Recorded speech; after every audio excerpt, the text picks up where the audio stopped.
Buenos días.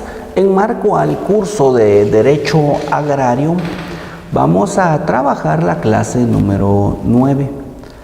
El tema es la legislación agraria del primer gobierno liberal. El objetivo de la clase es que el estudiante de la Universidad Rural de Guatemala conozca de las distintas legislaturas que fueron aplicadas en el primer gobierno liberal de la República de Guatemala. ¿Qué fue o qué es la reforma liberal? La época liberal es el periodo que históricamente abarca desde la Revolución Liberal hasta la caída del dictador Jorge Ubico. En esta época podemos darnos cuenta de la incorporación definitiva de Guatemala al comercio internacional, ya que precisamente en el siglo XIX la economía guatemalteca se inserta definitivamente en el mercado con la exportación del café. La reforma liberal, entonces, como consecuencia en Guatemala, fue el resultado del crecimiento y desarrollo de la burguesía revolucionaria.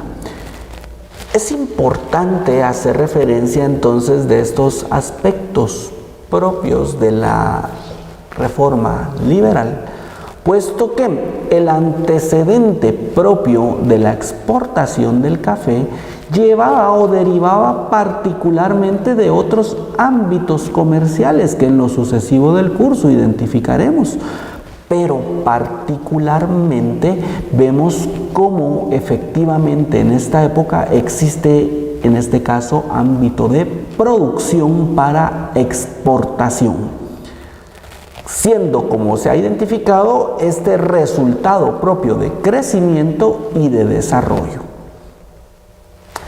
La primera ley promulgada por la Ley Nacional Constituyente de la época se refería a la privatización de terrenos incultos por el sistema de la venta, ley que únicamente, pues obviamente favoreció solamente a los terratenientes nacionales.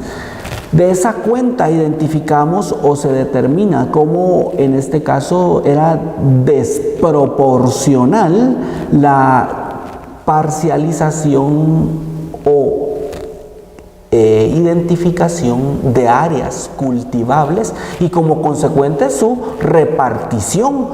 Por eso de esta cuenta establecemos que de tal manera que los desposeídos, es decir, a quienes se les quitaban las tierras, no tenían la mínima posibilidad de adquirir extensiones rentables de tierra, ya que el fruto de su fuerza de trabajo a lo sumo les permitía la reproducción de la misma y una nula acumulación del capital. Es decir, que evidentemente los cultivos iban a ser únicamente para el sustento personal y también para el sustento familiar. De esa cuenta, entonces, establecemos que esta privatización evidentemente no beneficiaba, en este caso, al sector económico más débil, sino que únicamente a quienes tenían el capital suficiente, que en coincidencia eran los terratenientes de Guatemala y quienes poseían la mayor cantidad de tierras para explotación en Guatemala. A finales del primer decenio de la vida independiente, en el año 1829, se dictó una ley contra la vagancia que estipulaba la obligación de los campesinos, ojo, que no tenían modo de vivir conocido, ¿a qué? Es decir, el campesino que no tenía una fuente de producción o que se dedicaba básicamente a la vagancia, se le obligaba a trabajar en las fincas y labores de los grandes hacendados. Quería decir esto, que no se permitía desde ningún punto de vista que existiera holgazanería y que consecuencia de ello se iba a proporcionar un medio idóneo y efectivo para poder trabajar.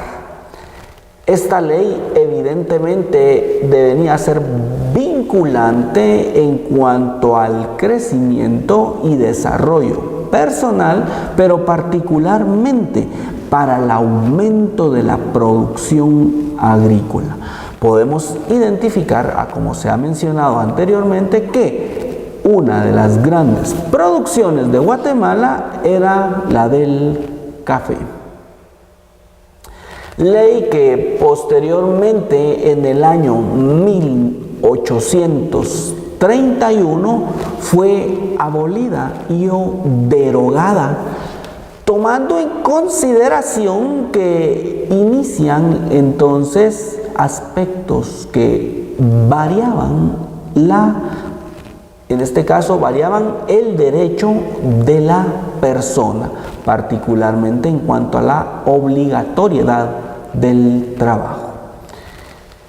En lugar de la ley contra la vagancia, entonces, y aquí viene el aspecto del por qué se ha derogado la ley, pues se emite un reglamento que debía coordinar las relaciones entre patronos y jornaleros, en el cual se establecía el castigo corporal para el campesino que no cumpliera con los compromisos que habían contraído por anticipado con el hacendado respecto al trabajo en obras públicas.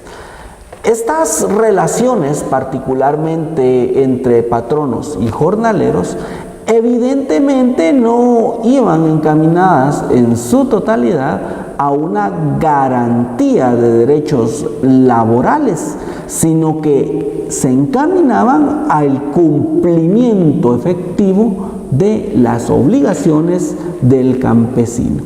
Pero cuando identificábamos sus derechos, evidentemente era porque, de conformidad con la ley de la vagancia, pues existía una obligatoriedad, pero esa obligatoriedad no enmarcaba con claridad y precisión derechos tales como el pago por el trabajo, y que definitivamente el campesino en su totalidad cumpliera con sus obligaciones. De esa cuenta, este reglamento coordina estas relaciones particularmente, y a través de él se forman y fomentan las relaciones laborales. Se establece también el boleto de caminos, aboliéndose el trabajo personal obligatorio. De esta manera se estableció el precepto económico legal de libertad de contratación de trabajo, que consagra las doctrinas liberales.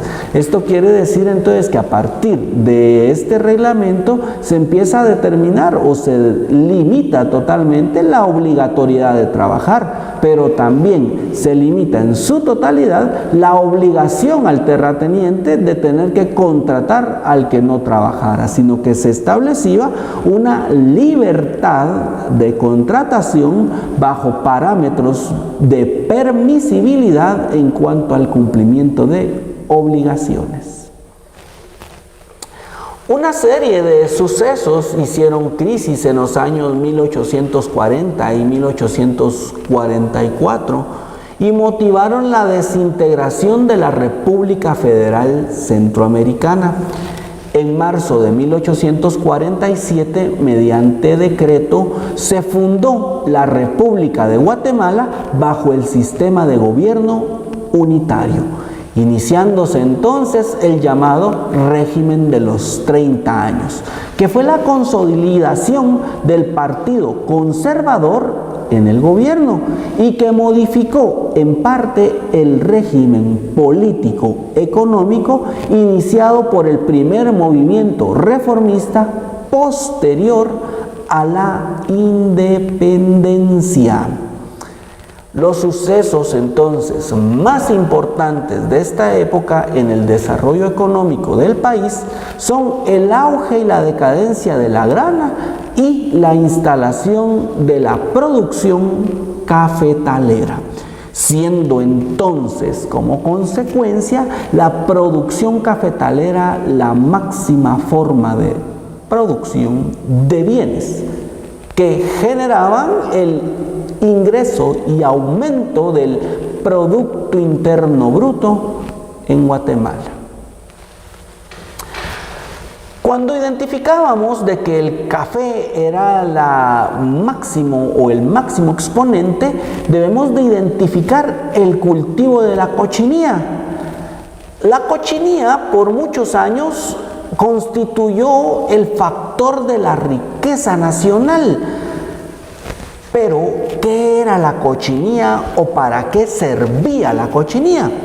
La cochinilla es ese animalito que evidentemente podemos ver, todavía existe en las tierras, y lo utilizaban y lo destripaban, y la sangre se utilizaba como colorante.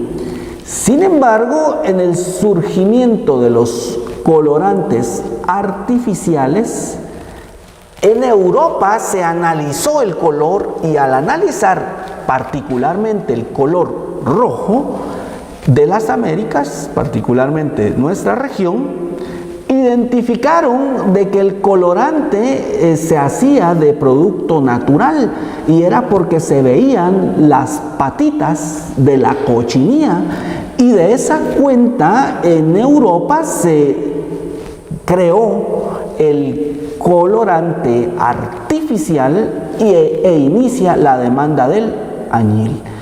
De esa cuenta deja entonces la cochinilla de ser esta fuente de producción y es en donde la producción cafetalera se acentúa como el monocultivismo máximo de exportación en Guatemala.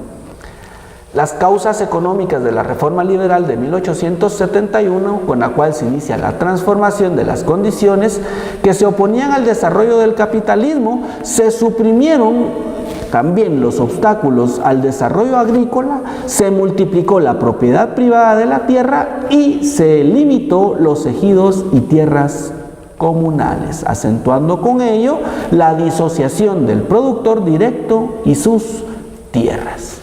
Seguidamente vamos a realizar una serie de preguntas que ustedes deberán contestar.